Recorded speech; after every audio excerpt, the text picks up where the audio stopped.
Assalamualaikum warahmatullahi wabarakatuh. Selamat pagi anak-anak. Selamat berjumpa lagi dengan Bapak Ibu guru kalian di kelas 3. Hari ini adalah hari kedua pertemuan kita setelah kita kemarin ujian tengah semester 2 ya.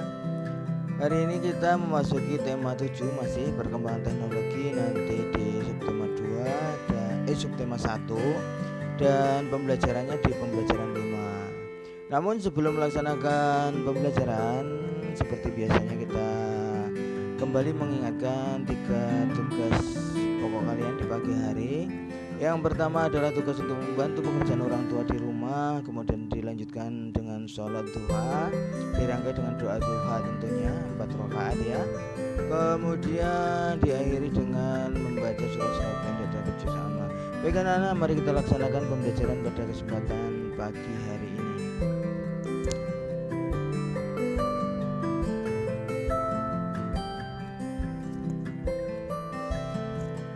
Pembelajaran 5, menentukan gagasan pokok setiap paragraf dari teks tentang perkembangan teknologi produksi pangan.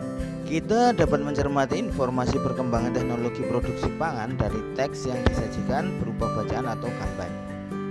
Setiap teks bacaan tersusun atas paragraf-paragraf. Jadi setiap teks itu pasti ada paragraf-paragrafnya. Setiap paragraf terdapat pokok pikiran ya. Kemarin pokok pikiran ya.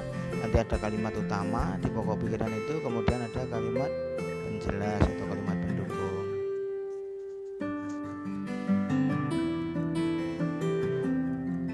Manfaat keberagaman di rumah. Di dalam keluarga juga terdapat perbedaan sifat dan kemampuan atau keterampilan ya, sifatnya berbeda, kemampuannya berbeda, keterampilannya juga berbeda ya. Sifat itu misalnya apa? Periang ya. Sifat itu misalnya pemarah, penyabar, lucu, ini sifat. Kalau kemampuan ya kemampuan di bidang akademik misalnya pandai atau mudah. Kalau keterampilan ya keterampilan pintar membuat apa gitu. Kemudian perbedaan-perbedaan tersebut memiliki banyak manfaat. Adanya perbedaan ini memiliki banyak manfaat. Ya, ada yang terampil itu tentu manfaatnya ya ketika terampil. Ada yang matematikanya pintar ya.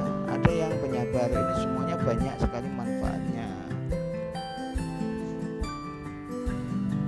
Berikut contoh manfaat keberagaman di rumah. Contohnya apa sih manfaatnya keberagaman di rumah? Yang pertama adalah anggota keluarga dapat mengetahui dan memahami sifat setiap anggota keluarga.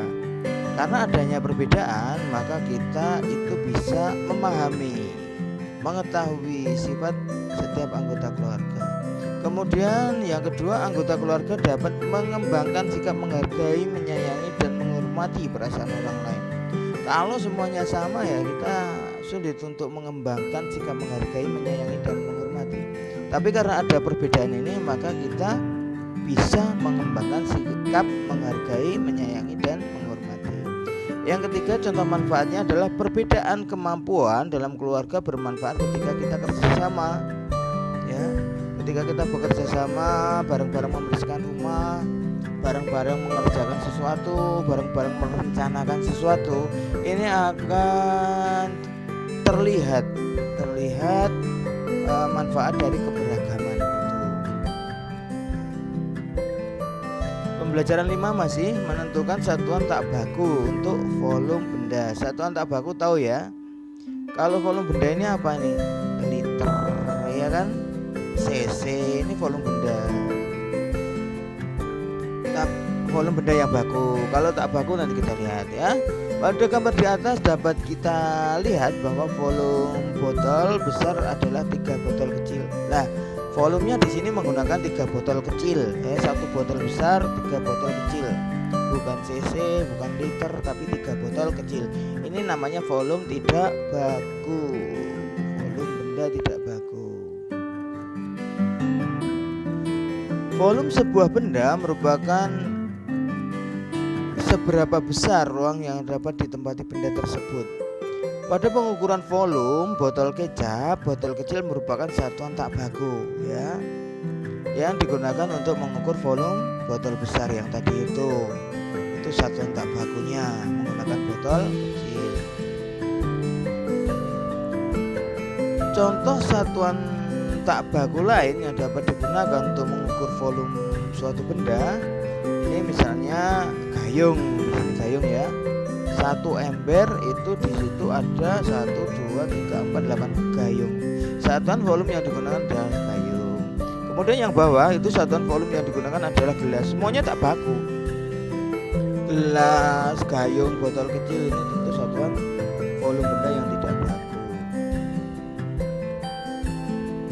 Silakan anak-anak kerjakan kalau ada latihan di buku pena kalian. Pembelajaran 6. Menentukan gagasan pokok dari teks tentang perkembangan teknologi produksi pangan. Kita sudah menentukan kalimat utama dan pokok pikiran dari teks yang berjudul teknologi pangan. Kita dapat menyusun gagasan pokok atau ide pokok dari teks. Kita juga dapat menyusun ringkasan dari teks yang telah kita baca. Ya, kita tentu sudah bisa menentukan kalimat utamanya mana, pokok pikirannya mana ya. Kemudian dari suatu teks ya, ini di sini dibatasi dengan teknologi pangan yang ada di buku kalian. Tapi dari segala teks tentunya kita insya Allah sudah bisa menentukan kalimat utamanya mana, itu pokok pikirannya mana. Kemudian menyusun gagasan pokok atau ide pokok di atas. Juga dapat menyusun ringkasan dari teks yang telah kita baca.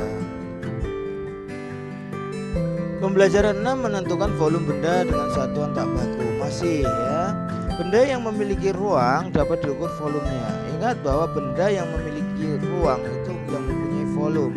Volume adalah besarnya ruang yang dapat ditempati suatu benda.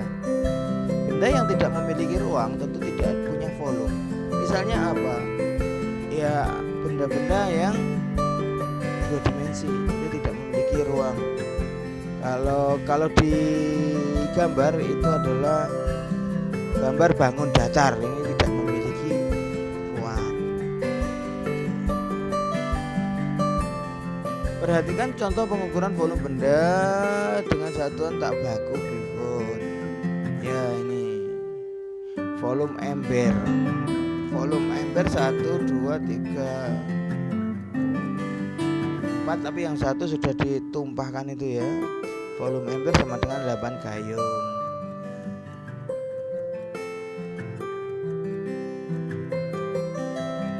Ini apa lagi nih? Oh, volume teko. Teko dia menggunakan cangkir, ada berapa? 1, 2, 3, juga 8 ya, 8 cangkir. Volume bak. Oh, bak mandi ini. Bak mandi menggunakan ember kecil ya. Berapa ini? Dihitung. 5 kali 5, 15. Ayo anak-anak kerjakan latihan-latihan yang ada di buku pena kalian.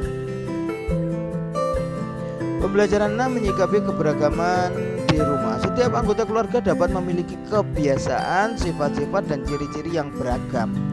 Untuk mensikapi keberagaman di rumah diperlukan sikap tenggang rasa. Tenggang rasa itu apa? Tenggang rasa artinya menghargai dan menghormati perasaan orang lain, namanya rasa tenggang rasa.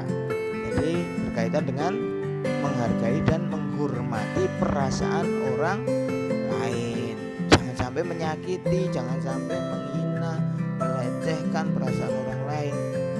Tapi harus menghormati dan menghargai perasaan orang lain dalam hal keberagaman di rumah, sebenarnya ya dimanapun ya, kalau ini di rumah. Dengan sikap tenggang rasa, kehidupan di rumah menjadi rukun dan harmonis. Kita juga dapat mengatasi segala permasalahan dengan baik dan anggota keluarga pun dapat terhindar dari perselisihan.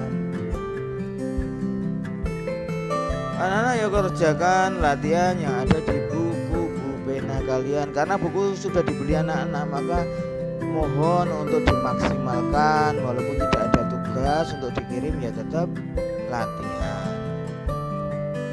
Anak-anak, kiranya hari ini cukup sekian dulu pembelajaran kita. Tidak ada tugas ya. Silakan diselesaikan, dihabiskan semua latihan yang ada di tema 7 subtema 1 ya. Tema 7 subtema 1 silakan dihabiskan untuk latihan kalian ya. Kiranya cukup sekian dulu. Mudah-mudahan anak-anak selalu dalam lindungan Allah Subhanahu wa taala beserta keluarga, tentu dalam kondisi yang sehat selalu. Tetap semangat, tetap selalu rajin beribadah, berbakti pada orang tua, rajin juga belajar, jangan lupa selalu ikuti protokol kesehatan. Sekian, assalamualaikum warahmatullahi wabarakatuh.